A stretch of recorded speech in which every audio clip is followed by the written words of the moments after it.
So the opposition is accusing the government of constitutional impropriety. The ruling party accuses the opposition of trying to exploit every situation, going to court, stopping this and indulging in hypocrisy on this subject. Joining me now on the broadcast is Tuhin Sinha representing the Bharatiya Janata Party. Arshpreet Kadyal represents the Congress Party. Also with me is our National Affairs editor Rahul Srivastav. But Tuhin Sinha, I want to begin by asking you. This is constitutional impropriety, says the AIMIM. The inauguration should have been done by the Speaker of Lok Sabha and not the Prime Minister. Well, good evening, Gaurav. Today's allegations leveled by AIMIM and the other opposition parties only confirm their bankruptcy when it comes to potent ideas, as well as their outrageous hypocrisy. In 2020, when the Honorable Prime Minister had laid the foundation for the new parliament, most of these opposition parties had boycotted it. They in fact went to the extent of stalling the construction of the new parliament by all sorts of false cases, which were eventually dismissed by the honorable courts. So if you look at purely in terms of precedents or propriety, there is nothing which stops the honorable Prime Minister from unveiling it, so long as the honorable Speaker of the Parliament of the Lok Sabha was present over there. Okay. I think you have to give the credit to Honorable Prime Minister Modi ji. You know, in record time, the new parliament has been constructed. When, in fact, from 2012 onwards, when the Lok Sabha Speaker, then Lok Sabha Speaker Meera Kumarji specifically mentioned that a new parliament was needed, the Congress sat on it. They didn't want the construction. Okay. So let's take this one by one. Let's take this one by one. Arshpreet Kadyal, the Congress is being accused of hypocrisy. When invited for the foundation stone laying ceremony, the BJP says the Congress did not show up, tried to put roadblocks. Now they're saying, why weren't we invited? Sandeep Dixit says, why wasn't the opposition invited? The gentleman from the BJP has clearly forgotten that at that point of time, it was COVID hitting us very hard. People were starving. There was no food, there was no shelter, there was no clothes for them, and that point of time we were spending an exorbitant amount upon one building. We had a problem with that, but that does not mean that it's BJP's money. It's the taxpayers' money, the very taxpayers, you know, that 150 crore people. They are not the only ones who represent them. Half of them is being represented by the opposition, and this is not BJP's building. It's a symbol of democracy, and you know, for that matter, India's Congress party has contributed 95% of India. So should we say that we would bar BJP from coming to that place? We can't say that, right? Because we would not go so low. And second of all, it's very much right to say that the inauguration, the unveiling should have been done by the Speaker, or for that matter, even the President. It shouldn't have been done by the Prime Minister, because when he's in the building, he's leader of the House. He does not control the House, and by not inviting the opposition, he has basically sidelined 60 to 70 crore people. That you have nothing to do with the parliament, and how can we even do that? And I have not been able to understand that. Why does it have to be done in a piecemeal manner? Why do they not do everything and after that unveil? So that, time... So there are three aspects you've raised. We'll get a response from the ruling party on each one of the points that you've raised. But let me bring in Rahul Srivastav on the first aspect. Rahul, merit in Sandeep Dixit and the Congress, of course, saying, why wasn't the opposition invited? Also, is this constitutional impropriety that the Prime Minister inaugurated the national emblem and not the Speaker? The Congress now says, in fact, it should have been the President.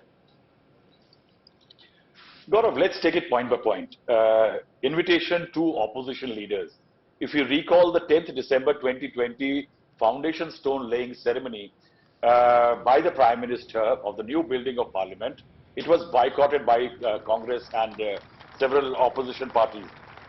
Later, last year, the Constitution Day, which is celebrated across the country, it was attended by the Prime Minister and others. The entire opposition boycotted the ceremony. So this disharmony between the government and opposition is now a known thing, and it is perhaps a bad precedence which is being continued, one by the opposition by boycotting, and now if the opposition has not been invited. The second important element raised by Sandeep Dixit, perhaps, which does merit a look, is the fact that why there was not Sarv Dharm interfaith kind of. Rahul, I'm coming to Sarv Dharm in just a moment. I want to stay on the issue of impropriety and was there a violation of the constitution. I'll come to Sarv Dharm in just a bit. But let's take this point by point. Respond to Insana when the opposition says to Insana that not the Prime Minister, who's leader of the House, this should have been done either by President of India or by the Speaker of the Lok Sabha. You know, at every given opportunity, this opposition ends up exposing its pathological hatred for the Honorable Prime Minister. Tomorrow, given their IQ levels, they might demand that the leader of opposition should be unveiling the statue. There is no precedent, there is nothing which violates the propriety, the protocols if the Prime Minister, Honorable Prime Minister, unveils it. Please acknowledge the fact that the cost of this project, as well as the time in which it has been constructed, the role of the Honorable Prime Minister has been instrumental. It would not have happened without these efforts. It was anyway inevitable for us to have this new parliament by 2026, given that after delimitation, the requirement for total members would have increased by nearly 30%. If we have completed it before time and the Honorable Prime Minister has been instrumental in it, I don't see any reason why he should take a back seat. Okay. So I don't know. Respond, Arshpreet Karyal.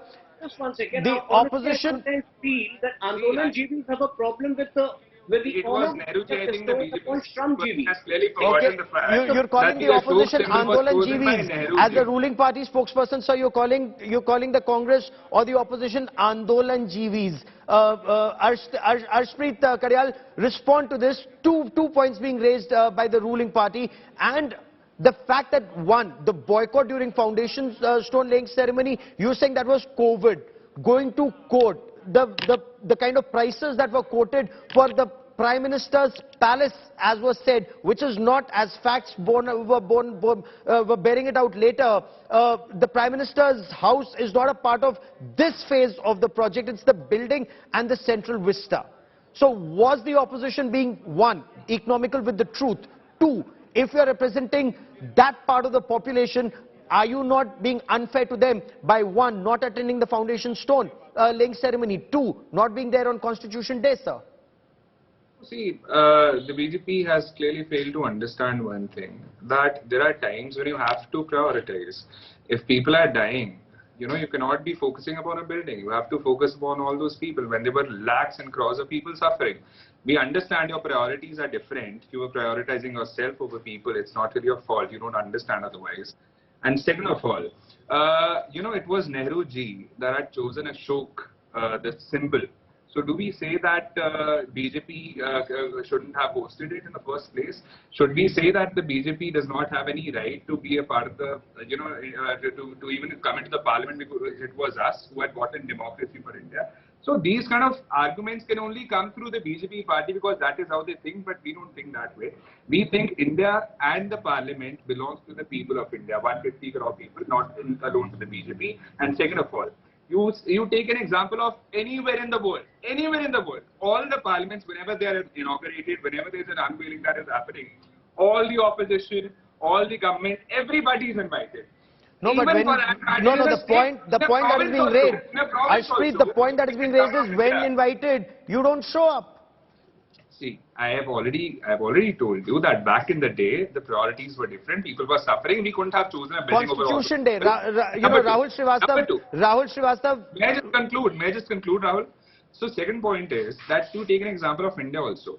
Whenever a Vidhan Sabha assembly has been inaugurated, unveiling has to happen, we have always invited both the sides. If there's our government, I don't understand how the BJP functions and why does every time partisan politics have to, take over. Why can't they understand that some things are above politics? There are things, wherein you have to respect the democracy, wherein you have to respect the value of it, and you can't, basically encroach over everything. So the BJP party must understand one thing. Parliament is not your personal property. It belongs to India and the people of India. And by ignoring all these opposition leaders, you've ignored the people of India, which is against the law and also impropriety. They have probably not read the constitution. That how Rahul Srivastava, has the Speaker's office, or you've been speaking to a cross section of members of Parliament, How have they responded to the points being raised both by Asaduddin Owaisi and by the Congress party? Gaurav, I think, see, it's a very fractured kind of a mandate if you talk to MPs, both sides. But I would like to bring certain facts about Parliament because, Gaurav, what I know that there are a lot of media men who go to Parliament and a lot of MPs who go to Parliament and a lot of political persons who go to Parliament but don't know anything about the Parliament. I think they should take a tour of Parliament. Why I say that? One, there is no written rule that anything inside Parliament presence has to be inaugurated by the Speaker. That's one objection. If you go back in the history, way back on the 28th of July 1956, it is Jawaharlal Nehru as Prime Minister who inaugurated the Central Hall picture of Lokmanya Tilak. So there is no such precedent. It has been the Presidents, Vice Presidents, Prime Ministers like Manmohan Singh who inaugurated Gyani Gurmukh Musafir statue, bust. Public Parliament Library Foundation stone was laid by Rajiv Gandhi on the 15th of August 1987. The Parliament Annex building, the old one if you recall, 1975, Indira Gandhi is the one who inaugurated it. So there is no such precedence. The second important fact which I have spoken to people in the Speaker's office, right now the new building of Parliament is under construction.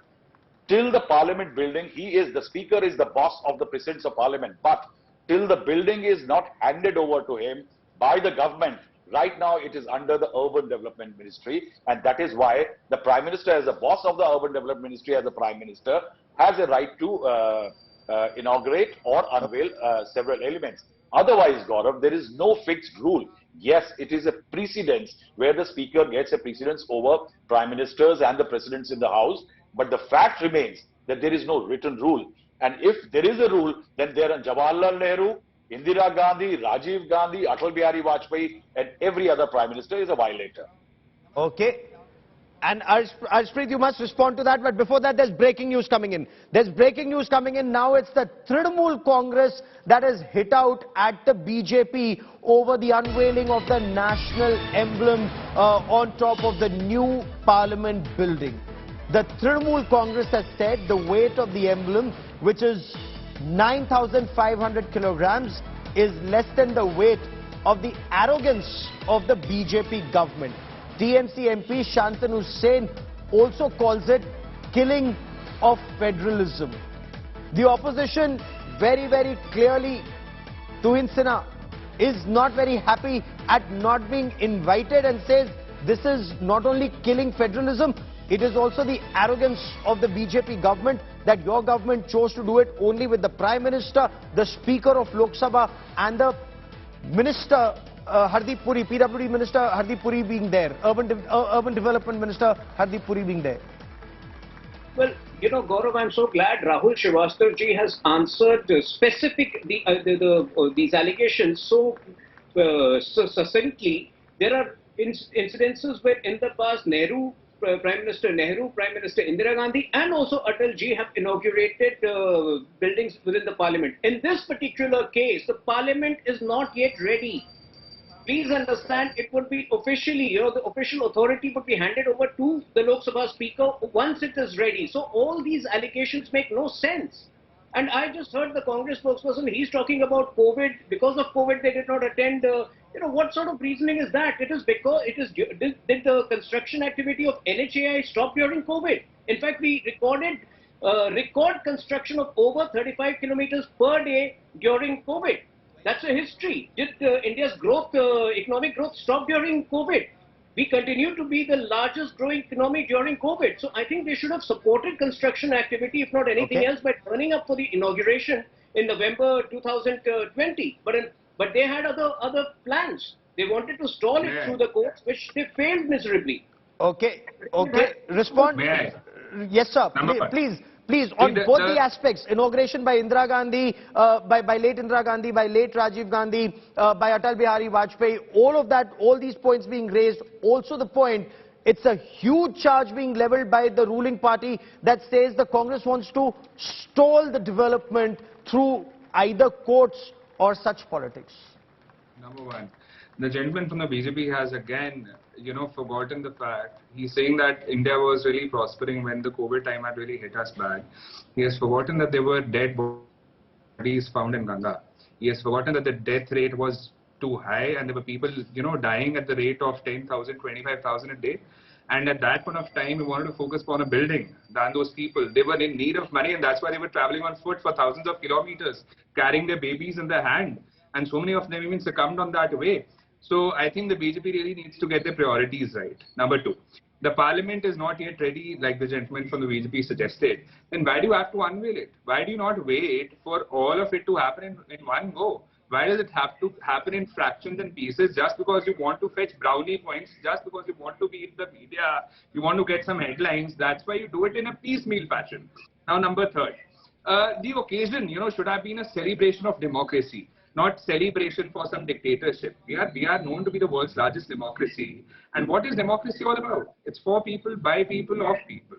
And if you're not going to let those people be a part of that ceremony, what good are you doing to the country? You are basically setting a proper precedent, because you're not going to be remaining there forever. Mind you, there are going to be different governments, and if you want to be treated the same fashion, you probably, you probably can do that, but we still not do that, whatever the BJP has been resorting to. Tuinsana, you want to quickly respond before I bring in Rahul Srivastava for another very major point that's been raised by Tuinsana. Quickly respond. I just have one last point. Architectural expertise could have been invited. There was no contract that was set out. No contract was set out. No tenders were set out. You should have chosen the best one. Back in the day when we were in the government, for even a smaller project, we used to put out a tender. We used to put out a tender so that the best of the best can come and do the job for us. But they haven't even done that because they probably do not have that regard for Parliament.